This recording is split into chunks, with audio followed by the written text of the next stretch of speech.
ययाति और देवयानी का विवाह। वैशंपायन जी कहते ही नृपश्रेष्ठ तदनंतर दीर्घ काल के पश्चात उत्तम वर्ण वाली देवयानी फिर उसी वन में विहार के लिए गई। उस समय उसके साथ 1000 दासियों सहित शर्मिष्ठा भी सेवा में उपस्थित थी। वन के उसी प्रदेश में जाकर वे उन समस्त सखियों के साथ अत्यंत प्रसन्नता पूर्वक इच्छानुसार विचरने लगी। वे सभी किशोरियां वहां भांति भांति के खेल खेलती हुई आनंद में मग्न हो गईं। वे कभी वासंतिक पुष्पों के मकरंद का पान करती, कभी नाना प्रकार के भोज्य पदार्थों का स्वाद लेती और कभी फल खाती थी। इसी समय नहुष पुत्र राजा ययाति पुनः शिकार खेलने के लिए दैवेच्छा से उसी स्थान पर आ गए। वे परिश्रम करने के कारण अधिक थक गए थे और जल पीना चाहते थे। उन्होंने देवयानी, शर्मिष्ठा तथा अन्य युवतियों को भी देखा। वे सभी दिव्य आभूषणों से विभूषित हो पीने योग्य रस का पान और भांति भांति की क्रीड़ाएं कर रही थी। राजा ने पवित्र मुस्कान वाली देवयानी को वहां समस्त आभूषणों से विभूषित परम सुंदर दिव्य आसन पर बैठी हुई देखा। उसके रूप की कहीं तुलना नहीं थी। वह सुंदरी उन स्त्रियों के मध्य में बैठी हुई थी और शर्मिष्ठा द्वारा उसकी चरण सेवा की जा रही थी। ययाति ने पूछा, 2000 कुमारी सखियों से घिरी हुई कन्याओं, मैं आप दोनों के गोत्र और नाम पूछ रहा हूं। शुभे आप दोनों अपना परिचय दें।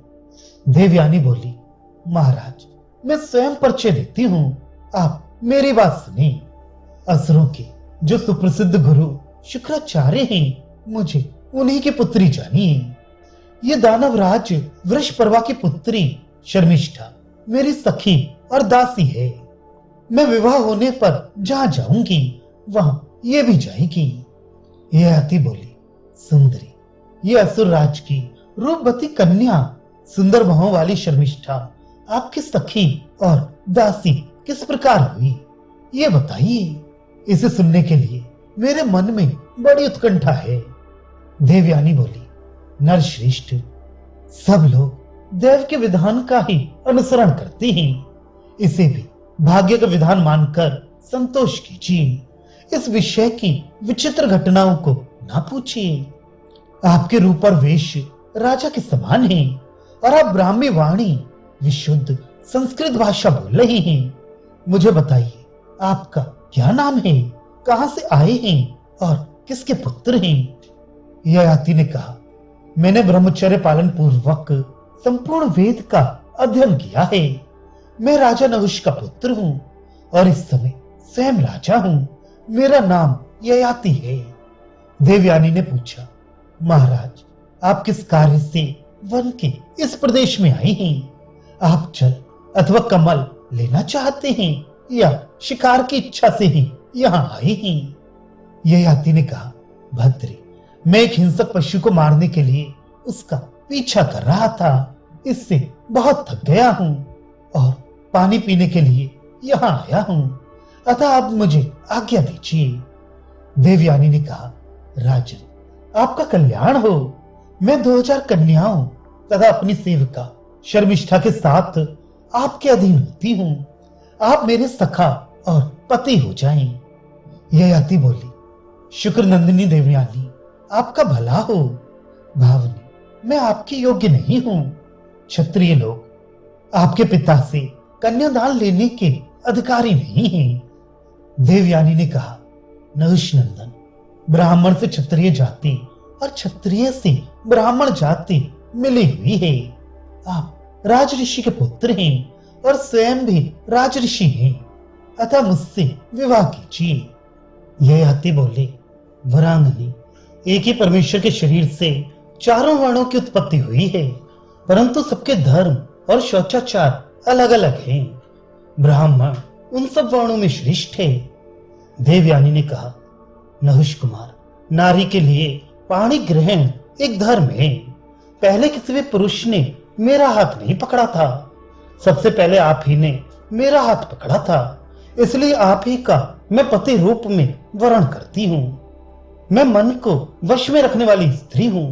आप जैसे राजर्षि कुमार अथवा राजर्षि द्वारा पकड़े गए मेरे हाथ का स्पर्श अब दूसरा पुरुष कैसे कर सकता है? ययाति बोली, देवी, विज्ञ पुरुष को चाहिए कि वह ब्राह्मण को क्रोध में भरे हुए विषधर सर्प तथा सब ओर से प्रज्वलित अग्नि से भी अधिक दुर्धर्ष एवं भयंकर समझे। देवयानी ने कहा, पुरुष प्रवर ब्राह्मण विषधर सर्प और सब ओर से प्रज्वलित होने वाली अग्नि से भी दुर्धर्ष एवं भयंकर है। यह बात आपने कैसे कही? ययाति बोले, भद्रे, सर्प एक ही को मारता है, शस्त्र से भी एक ही व्यक्ति का वध होता है, परंतु क्रोध में भरा हुआ ब्राह्मण समस्त राष्ट्र और नगर का भी नाश कर देता है। वीर, इसलिए मैं ब्राह्मण को अधिक दुर्धर्ष मानता हूं। अतः जब तक आपके पिता आपको मेरे हवाले ना कर दें, तब तक मैं आपसे विवाह नहीं करूंगा। देवयानी ने कहा, राज, मैंने आपका वरण कर लिया है, अब आप मेरे पिता के देने पर ही मुझसे विवाह करें। आप स्वयं तो उनसे याचना करते नहीं हैं, उनके देने पर ही मुझे स्वीकार करेंगे। अतः आपको उनके क्रोध का भय नहीं है। राजन, 2 घड़ी ठहर जाइए, मैं अभी पिता के पास संदेश भेजती हूँ। भाई, शीघ्र जाओ और मेरे ब्रह्मतुल पिता को यहाँ बुला ले आओ। उनसे यह भी कह देना, देवयानी ने स्वयंवर की विधि से नहुष नंदन राजा ययाति का पति रूप में वरण किया है। वैशंपायन जी कहते हैं, राजन, इस प्रकार देवयानी ने तुरंत धाय को भेजकर अपने पिता को संदेश दिया। धाय ने जाकर शुक्राचार्य से सब बातें ठीक ठीक बता दी। सब समाचार सुनते ही शुक्राचार्य ने वहां आकर राजा को दर्शन दिया। विप्रवर शुक्राचार्य को आया देख राजा ययाति ने उन्हें प्रणाम किया और हाथ जोड़कर विनम्र भाव से खड़े हो गए। देवयानी बोली, तात, ये नहुष पुत्र राजा ययाति हैं। इन्होंने संकट के समय मेरा हाथ पकड़ा था। आपको नमस्कार है। आप मुझे इन्हीं की सेवा में समर्पित कर दें। मैं इस जगत में इनके सिवा दूसरे किसी का पति रूप में वरण नहीं करूंगी। शुक्राचार्य ने कहा, वीर नहुष नंदन, मेरी इस लाडली पुत्री ने तुम्हें पति रूप में वरण किया है, अतः मेरी दी हुई इस कन्या को तुम अपनी पटरानी के रूप में ग्रहण करो।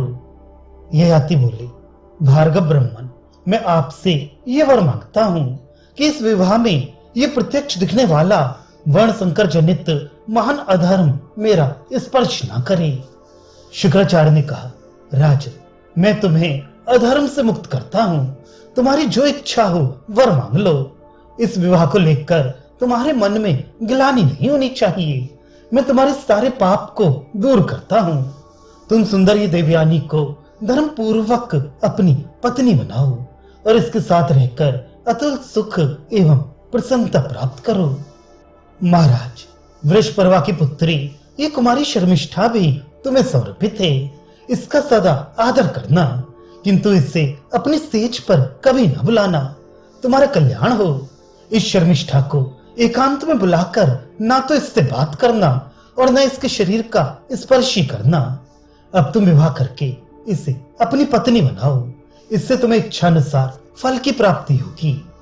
वैशंपायन जी कहते हैं, जन्मेजय, शुक्राचार्य के ऐसा कहने पर राजा ययाति ने उनकी परिक्रमा की और शास्त्रोक्त विधि से मंगलमय विवाह कार्य संपन्न किया।